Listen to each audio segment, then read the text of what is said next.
প্রিয় ভাই বোনেরা, তোমাদের প্রিপারেশন কেমন চলছে বলো? আশা করি তোমাদের প্রিপারেশন খুব সুন্দর চলছে এবং তোমাদের প্রিপারেশন যাতে আরো সুন্দর হয় তার জন্য আজকে আমরা একটা টপিক আলোচনা করব। ইন্ডিয়ান পলিটির উপর টপিকের নাম হচ্ছে উৎস ও প্রস্তাবনা, অর্থাৎ আমাদের সংবিধান কোথা থেকে নেওয়া হয়েছে তার উৎস এবং প্রস্তাবনা সম্পর্কে আমরা আজকের এই ভিডিওতে আলোচনা করব, ঠিক আছে? এবং এটা পুরো টপিক ওয়াইজ আলোচনা হবে এবং টপিক ওয়াইজ আলোচনার পর আমরা এমসিকিউ আলোচনা করব। দেখি তোমরা কতগুলো টপিকটা দেখার পর এমসিকিউ উত্তর দিতে পারো। তো চলো শুরু করা যাক। দেখো, আজকে আমরা এখানে পুরো টপিক ওয়াইজ আলোচনা করব যে উৎস প্রস্তাবনা কি, ঠিক আছে? তো চলো শুরু করা যাক। দেখো, আজকে প্রথমে আমরা জানবো ভারতের সংবিধানের বৈশিষ্ট্য। আমাদের যে সংবিধান রয়েছে সে তার বৈশিষ্ট্য কি রয়েছে। দেখো, প্রথম বৈশিষ্ট্য আমি লিখেছি যে বিশ্বের সর্বাপেক্ষা বৃহৎ এবং জটিল সংবিধান। ভারতে যে সংবিধান রয়েছে এটা একটা কি জটিল সংবিধান, মানে অনেক বড় এবং সর্বাপেক্ষা বড় এবং বৃহৎ জটিল সংবিধান। এবং এইটা এতটাই বড় যেটা লিখিত সংবিধান, প্রথম একটা বড় লিখিত সংবিধান। মনে রাখবে, ভারতে যখন সংবিধান রচনা করা হয় তখন কিন্তু ভারতের সংবিধানে কটা পার্ট ছিল বলতো? 22টা পার্ট। কটা বললাম? 22টা পার্ট ছিল, 22টা পার্টে বিভক্ত ছিল, 395টা অনুচ্ছেদ বা আর্টিকেল ছিল এবং 8টা তফসিল, ঠিক আছে? তাহলে মূল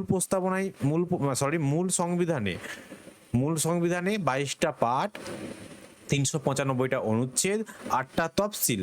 এবং মনে রাখবে এই যে তফসিল নিয়ে গঠিত হয়েছিল, ঠিক আছে, যেটা হচ্ছে 26শে জানুয়ারি 1950 এটা কার্যকারী হয়েছিল। 26শে জানুয়ারি আর 26শে নভেম্বর একটা আছে, যেদিনে 6 নভেম্বর 1949 এদিনে কিন্তু গৃহীত হয় মানে ভারতের সংবিধানটা 26শে নভেম্বর 1949 এতে গৃহীত হয়েছিল এবং 26শে জানুয়ারি 1950 সালে এটা কার্যকর হয়। এবং যখন কার্যকর হয়েছিল তখন 22টা পার্ট, 395টা অনুচ্ছেদ এবং 8টা তফসিল ছিল। বোঝা গেল? দেখো, কিন্তু বর্তমানে কিন্তু এটা নেই। বর্তমানে কটা আছে? বর্তমানে আছে 25টা পার্ট, মানে বেড়েছে। তাহলে 22টা পার্টের সঙ্গে বেড়ে 25টা পার্ট হয়েছে। 395টা অনুচ্ছেদের জায়গায় 448টা অনুচ্ছেদ হয়েছে এবং 8টা তফসিলের জায়গায় 12টা তফসিল হয়েছে। তো বর্তমানে আমাদের সংবিধানে কিন্তু 25টা পার্ট, 448টা অনুচ্ছেদ এবং 12টা তফসিল রয়েছে, ঠিক আছে, বা শিডিউল। তো অবশ্যই তোমাদেরকে কিন্তু এইটা ভালো করে মুখস্থ করে নিতে হবে। তোমাদের এখানে বলে রাখি, আমি আমাদের সংবিধানে যে আগের ক্লাসটা দিয়েছি টপিক ওয়াইজ, সেই ক্লাসে কিন্তু আমি সমস্ত কিছু পড়েছি, গণপরিষদ। তো তাও এখানে বলে রাখছি যে এই যে সংবিধান রচনা করতে সময় কতদিন লেগেছিল বলতো? প্রায় প্রশ্ন থাকে কিন্তু প্রায় উত্তর অপশন থাকে প্রায় 3 বছর, প্রায় 3 বছর। কিন্তু অ্যাকচুয়ালি লেগেছিল কত তোমার? 2 বছর 11 মাস 18 দিন। এইটা কিন্তু অ্যাকচুয়ালি সময় লেগেছিল, কিন্তু অপশনে কিন্তু দেওয়া থাকে প্রায় 3 বছর, ঠিক আছে? আচ্ছা, দেখো, আমাদের এই যে সংবিধানে যুক্তরাষ্ট্র শাসন ব্যবস্থা এবং এক কেন্দ্রিক শাসন ব্যবস্থা লক্ষ্য করা যায়, ঠিক আছে? তাহলে যুক্তরাষ্ট্র শাসন ব্যবস্থা এবং এক কেন্দ্রিক শাসন ব্যবস্থা নেওয়া হয়। তোমাদেরকে বলে রাখি, এই যে আমাদের সংবিধান রচনা করা হয়েছে এটা কিন্তু বিভিন্ন দেশ থেকে কিছু না কিছু নিয়ে রচনা করা হয়েছে, ঠিক আছে? মানে এই দেশ থেকে এটা নিয়েছে, সেই দেশ থেকে সেটা নিয়েছে, তো সব বিভিন্ন দেশ থেকে বিভিন্ন কিছু নিয়ে আমাদের সংবিধানটা রচনা করা হয়েছিল। ওকে, তো চলো আমরা সেগুলো আস্তে আস্তে দেখে নেব। ওকে, তো চলো আজকে এবারে যেটা করতে হবে সেটা হচ্ছে বিভিন্ন দেশ কোন দেশ থেকে কি নেওয়া হয়েছে তার একটা আমি যখন একটা ছক দিলাম। এই ছকটা ভিভিআই, মানে আমি এই ছকটার গুরুত্বটা কতটা আমি তোমাদেরকে সেটা বোঝাতে পারবো না, কারণ তুমি যে কোনো এক্সাম দেখে নাও, যে কোনো পিআর কিউ দেখে নাও, এই ছকটা থেকেই প্রশ্ন আসে। তো তোমাদের জন্য এই ছকটা আমি কিন্তু পিডিএফ দিয়ে দিচ্ছি ফ্রিতে, হ্যাঁ, বিদ্যাপীঠ বাই পার্থ আমাদের টেলিগ্রাম চ্যানেলে, সেটাই জয়েন হয়ে যাও। এবং এই ছকটা তোমার সমস্ত পরীক্ষা, সে পঞ্চায়েত থেকে শুরু করে জিডি, ডব্লিউবিসিএস, ইউপিএসসি সমস্ত পরীক্ষায় কিন্তু এই ছকটা থেকে প্রশ্ন আসে, ঠিক আছে? এই ছকটা আমরা এবার আলোচনা করব। দেখো, প্রথম হচ্ছে বিভিন্ন দেশ থেকে নেওয়া হয়েছে, যেমন ভারত শাসন আইন 1935। এই যে ভারত শাসন আইন 1935, এখান থেকে কি কি নেওয়া হয়েছে? এখান থেকে যেটা নেওয়া হয়েছে সেটা হচ্ছে যুক্তরাষ্ট্রীয় কাঠামো। কি নেওয়া হয়েছে? যুক্তরাষ্ট্রীয় কাঠামো। আর হচ্ছে বিচার ব্যবস্থা, রাজ্যপাল এবং পাবলিক সার্ভিস কমিশন। এই যে আমাদের রাজ্যপাল, প্রতিটা রাজ্যের রাজ্যপাল থাকে, গভর্নর থাকে, এটা কিন্তু নেওয়া হয়েছে ভারত শাসন আইন থেকে, ঠিক আছে? এবং এই যে আমাদের বিচার ব্যবস্থা, এই যে আজকে যে বিচার ব্যবস্থা হচ্ছে সেই বিচার ব্যবস্থাটাও নেওয়া হয়েছে এই ভারত শাসন আইন 1935 থেকে। আর দেখো, এখানে ব্রিটিশ সংবিধান বা যেটা গ্রেট ব্রিটেন, সেখান থেকে কি নেওয়া হয়েছে? সেখান থেকে নেওয়া হয়েছে সংসদীয় শাসন ব্যবস্থা। সংসদীয় শাসন ব্যবস্থা, এক নাগরিকত্বের ধারণা, এইটা যেগুলো আমি স্টার দিয়ে যাব সেগুলো কিন্তু তোমরা দেখতে ভুলবে না। কারণ ইম্পর্টেন্ট, প্রচুর ইম্পর্টেন্ট। যেমন এইটা এক নাগরিকত্বের ধারণা, এটা খুবই ইম্পর্টেন্ট, এটা কিন্তু অনেকবার পরীক্ষায় এসেছে। এবং এই যে আইনের শাসন এবং আইনের প্রণয়ন পদ্ধতি, দ্বিকক্ষ বিশিষ্ট সংসদ, এই যে আমাদের সংসদে বলি না দুটো কক্ষ আছে, উচ্চ কক্ষ নিম্ন কক্ষ, রাজ্যসভা লোকসভা, এই যে এই ধারণাটা এটাও কিন্তু গ্রেট ব্রিটেন থেকে নেওয়া হয়েছে। তারপরে যে প্রধানমন্ত্রী, দেশে যে প্রধানমন্ত্রী থাকবে, একটা যে স্পিকার থাকবে, লোকসভাতে স্পিকার থাকবে এবং শক্তিশালী নিম্ন কক্ষ থাকবে, তো সেগুলো সবই কোথা থেকে নেওয়া হয়েছে? সেগুলো সবই নেওয়া হয়েছে এই গ্রেট ব্রিটেন থেকে, ঠিক আছে। এবং মার্কিন যুক্তরাষ্ট্র, যেটাকে বা আমেরিকা বলছে, সেখান থেকে নেওয়া হয়েছে মৌলিক অধিকার, ভেরি ভেরি ইম্পর্টেন্ট, যেটা আমি দাগ দিচ্ছি এভাবে, সেটা কিন্তু পড়তেই হবে তোমাদেরকে। তো এটা হচ্ছে কি ভেরি ভেরি ইম্পর্টেন্ট একটা মৌলিক অধিকার। মৌলিক অধিকার কোথা থেকে নেওয়া হয়েছে? এটা আমেরিকা থেকে নেওয়া হয়েছে। আর কি প্রস্তাবনা, এইটাও ইম্পর্টেন্ট, প্রস্তাবনা, ঠিক আছে। আর কি সুপ্রিম কোর্ট এবং হাইকোর্টের বিচারপতিদের অবসরণ পদ্ধতি, রাজ্যসভার চেয়ারম্যানের রূপে উপরাষ্ট্রপতি, রাজ্যসভাতে আমরা জানি যেমন লোকসভায় স্পিকার থাকে, রাজ্যসভার কি থাকে? রাজ্যসভায় উপরাষ্ট্রপতি থাকে, ঠিক আছে। এবং বিচার ব্যবস্থায় স্বাধীনতা এবং বিচার বিভাগীয় পর্যালোচনা, এগুলো একটু দেখে রাখবে। এখান থেকে মেনলি বেশি পরীক্ষা আমি দেখেছি যে মৌলিক অধিকার, প্রস্তাবনা, এই এক নাগরিকতার ধারণা, এগুলো বেশি দেয়, ঠিক আছে। এবং আয়ারল্যান্ড থেকে যেটা নেওয়া হয়েছে ভেরি ভেরি ইম্পর্টেন্ট, ডিপিএসপি, যেটাকে বাংলায় বলা হয় রাষ্ট্র পরিচালনা নির্দেশমূলক নীতি, এইটা হচ্ছে খুবই ইম্পর্টেন্ট একটা রয়েছে তোমাদের জন্য, ঠিক আছে। তো এইটা তোমাদের দেখে রাখবে, ডিপিএসপিটা অবশ্যই তোমাদের পরীক্ষায় কিন্তু অনেকবার এসেছে যে ডিপিএসপি কোথা থেকে নেওয়া হয়েছে, আয়ারল্যান্ড। এবং যে রাষ্ট্রপতি নির্বাচন পদ্ধতি, আমাদের যে রাষ্ট্রপতি থাকে তার নির্বাচন কিভাবে হবে, সেটাও কিন্তু নেওয়া হয়েছে এই আয়ারল্যান্ড থেকে। এবং রাজ্যসভায় রাষ্ট্রপতি দ্বারা মনোনীত সদস্য, আমরা জানি যে রাজ্যসভায় রাষ্ট্রপতি দ্বারা মনোনীত সদস্য তিনি দুজন না রাজ্যসভায় 12 জন না দুজন, আমি বেশ ভুলে গেছি, যেটা এখন তুলে দেওয়া হয়েছে একটা, তিনি তার সদস্য দিতে পারেন মনোনীত, ঠিক আছে। তো ওটা তো এখানের মধ্যে সবচেয়ে বেশি ইম্পর্টেন্ট কিন্তু ডিপিএসপি, ঠিক আছে। ডিপিএসপিটা খুবই ইম্পর্টেন্ট। তারপরে দেখো অস্ট্রেলিয়া থেকে কি নেওয়া হয়েছে? যৌথ আর যুগ্ম, এই কথাটা যখনই আসবে মাথার মধ্যে তখনই ভাববে এটা অস্ট্রেলিয়া থেকে নেওয়া হয়েছে, ঠিক আছে।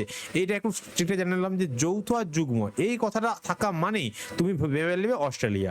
তা যুগ্ম তালিকা এবং যৌথ অধিবেশন, এই যে আমাদের লোকসভা রাজ্যসভা যে যৌথ অধিবেশন হয়, এই যৌথ অধিবেশন, যুগ্ম তালিকা, এগুলো কোথা থেকে নেওয়া হয়েছে? অস্ট্রেলিয়া থেকে নেওয়া হয়েছে, ঠিক আছে।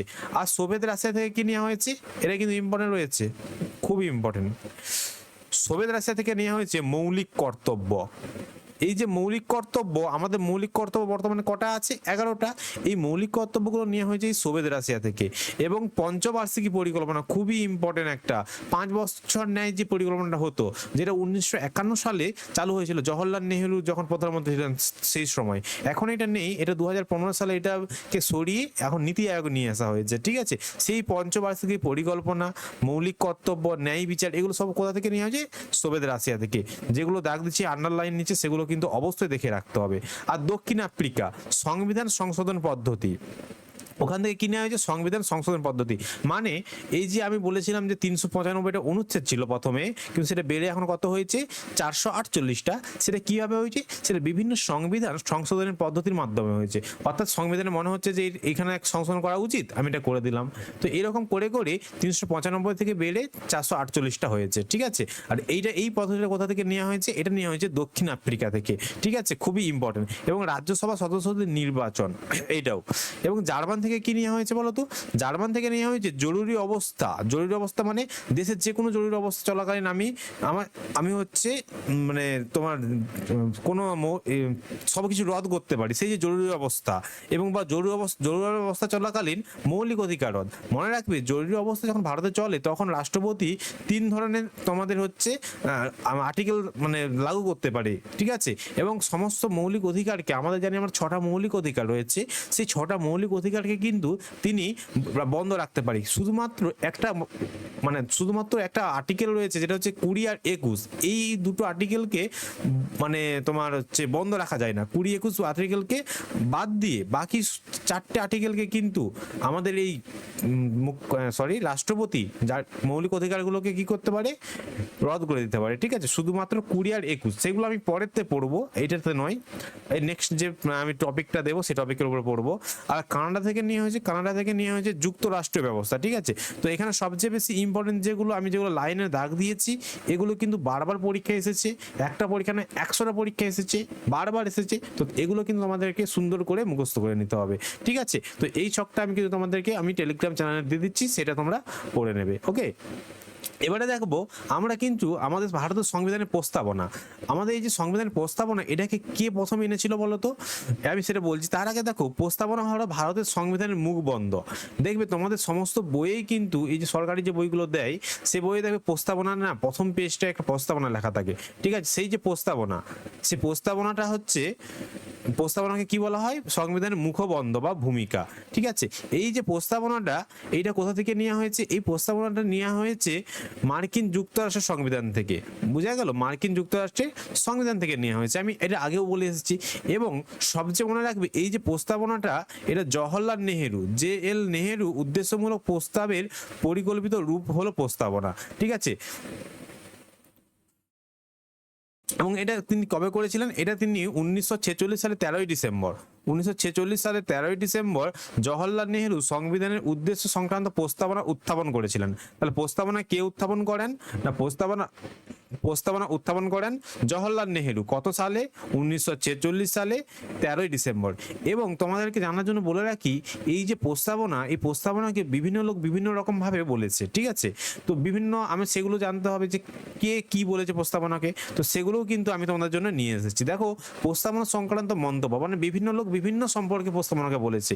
যেমন identity card of the constitution, identity card of the constitution, ঠিক আছে। এই কথাটা কে বলেছে প্রস্তাবনাকে? এটা বলেছে NA পালকিওয়ালা, ঠিক আছে। এরকম আমি তোমার থেকে 3টে 4টে দিচ্ছি, যেখান থেকে বিভিন্ন পরীক্ষায় কোশ্চেন এসেছে এবং খুবই ইম্পর্টেন্ট। দেখো, political horoscope of the Indian constitution, এটা কে বলেছেন? এটা বলেছে KM মুন্সি। এগুলো তোমাদেরকে মুখস্থ করতে হবে, কিচ্ছু করার নেই, ওকে। এবং soul of constitution, soul of constitution, এটা কে বলেছে? এটা ঠাকুরদাস ভার্গব। তো এই যে 3টে আমি বলছি, আরো একটা আছে, কিন্তু সবচেয়ে বেশি ইম্পর্টেন্ট হচ্ছে এই 3টে। এই 3টে থেকে বিভিন্ন পরীক্ষায় কিন্তু এসেছে, ঠিক আছে। আর একটা দেখো, the keynote of the constitution, the keynote of the constitution, এটাকে কি বলছো? Ernest Barker. তো এই 4টে তোমাদেরকে অবশ্যই মুখস্থ করে রাখতে হবে পরীক্ষায় যদি ভালো নাম্বার পেতে চাও। আর এখান থেকে যে দিচ্ছি, আমি বলতে পারছি, এটুকু বলতে পারবো যে এই টপিকটা থেকে তুমি একটা না একটা কোশ্চেন পাবে যে কোনো পরীক্ষাতে, ঠিক আছে। দেখো, আমি কিছু এক্সট্রা নোটস আকারে দিয়েছি যে প্রস্তাবনা এখনো পর্যন্ত কবার সংশোধন করা হয়েছে বলো তো? একবার, ঠিক আছে। এই দেখো, প্রস্তাবনা এখনো কতবার? না, একবার সংশোধিত হয়েছে। সেটা কত? না, 1976 সালে 42তম সংশোধনের মাধ্যমে। মনে রাখবে, এই 42তম সংশোধনকে কিন্তু মিনি কনস্টিটিউশন বলা হয়। যে লিখেছি দেখো, 1976 সালে 42তম সংবিধান সংশোধনীকে বলা হয় মিনি কনস্টিটিউশন, কারণ এই সংবিধানটা একটু অনেক কিছু চেঞ্জ করা হয়েছিল। এবং মনে রাখবে, এই সংবিধানে 3টে নতুন শব্দ যুক্ত করা হয়। 3টে নতুন শব্দ কি কি? 1 নম্বর হচ্ছে সমাজতান্ত্রিক, 2 নম্বর হচ্ছে ধর্মনিরপেক্ষ, আর 3 নম্বর হচ্ছে সংহতি। তো এই 3টে শব্দ কিন্তু এই প্রস্তাবনা, মানে অর্থাৎ এই অ্যামেন্ডমেন্টের মাধ্যমে যুক্ত করা হয়েছিল, যার জন্য একে বলা হয়ে থাকে মিনি কনস্টিটিউশন, ওকে। আশা করি তোমরা সব বুঝতে পেরেছো। যদি না বুঝতে পারো, অবশ্যই আরেকবার দেখে নেবে ব্যাকে গিয়ে ভিডিওটা, ঠিক আছে। আশা করছি ভালো লাগছে। যদি ভালো লাগে, অবশ্যই একটা লাইক করতে ভুলবে না, আর অবশ্যই কিন্তু কমেন্টে জানাবে এর উপর কি চাই। দেখো, এবার আমি একটা প্র্যাকটিস সেট নিয়ে এসেছি, অর্থাৎ কিছু আমি MCQ এনেছি। MCQ বলতে জাস্ট প্রশ্ন এসেছে, কিন্তু কোনো উত্তর দেয়নি। তোমরা উত্তরটা আমাকে বলবে। ভারতীয় সংবিধানের প্রস্তাবনা কোন দেশের অনুকরণে নেওয়া হয়েছে? এগুলো তোমাদের বাড়ির কাজ রইলো, তোমরা যেটা পড়েছো নিজের চেষ্টা করবে, ঠিক আছে। তাহলে ভারতের সংবিধানের প্রস্তাবনা কোন দেশের অনুকরণে নেওয়া হয়েছে? দ্বিতীয় নম্বর প্রশ্ন দেখো, ভারতের সংবিধান মৌলিক অধিকার সমূহ কোন দেশের সংবিধান থেকে নেওয়া হয়েছে? এগুলো সমস্ত PIQ, এগুলো সব কি PYQ, অর্থাৎ কোনো না কোনো পরীক্ষায় এসেছে, সেগুলোকে আমি তুলে এনেছি এখানে এক জায়গায়, ওকে। এবং দেখো, ভারতীয় সংবিধানের মৌলিক কর্তব্য কোন দেশ থেকে নেওয়া হয়েছে? কত সালে জওহরলাল নেহেরু সংবিধান উদ্দেশ্য সংক্রান্ত প্রস্তাব উত্থাপন করেন? সোল অফ কনস্টিটিউশন কথাটি কে বলেছেন? প্রস্তাবনা কতবার সংশোধিত হয়েছে এবং কবে হয়েছে? তো এই ছিল আজকে তোমাদের প্রশ্ন। এইগুলো সব PIQ, আমি এই PIQ গুলো নিয়ে এসেছি। এগুলো অবশ্যই তোমাদের কমেন্ট রইলো, কমেন্ট করে কিন্তু অবশ্যই জানাতে ভুলবে না তোমরা, কারণ মানে ভিডিওটা দেখেছো পুরো, তো কমেন্ট করতে কিন্তু ভুলবে না। কমেন্ট করে এই উত্তরগুলো আমাকে কমেন্টে জানাও যে 1 নম্বর কোশ্চেন নাম এটা, এটা 1 নম্বর ধরে নাও, এটা 1, এটা 2, এটা 3, এরকম ভাবে বলবে, ঠিক আছে? তো ধন্যবাদ সবাইকে এতক্ষণ ভিডিওটা দেখার জন্য। আমরা আরো কিন্তু এমসিকিউ এখন কিন্তু আমাদের পঞ্চায়েতের এবং তোমার অগ্নিবিলের বিভিন্ন সিরিজ চলছে পিআইকিউ, আমি সেখানে কিন্তু 25টা করে, বেশি নয়, অনেক মানে চ্যানেল আছে, অনেক সবাই কি 100টা 200টা করে করছে, আমি বেশি নয় 25টা করছি, কিন্তু স্ট্যান্ডার্ড কোশ্চেন করছি, ঠিক আছে? 25টা কোশ্চেন করো, ভালো করে করো, এরকম 25টা করতে করতেই কিন্তু দেখবে অনেক হয়ে যাবে, ঠিক আছে? তো চলো, ভালো থাকবে সবাই, জয় হিন্দ।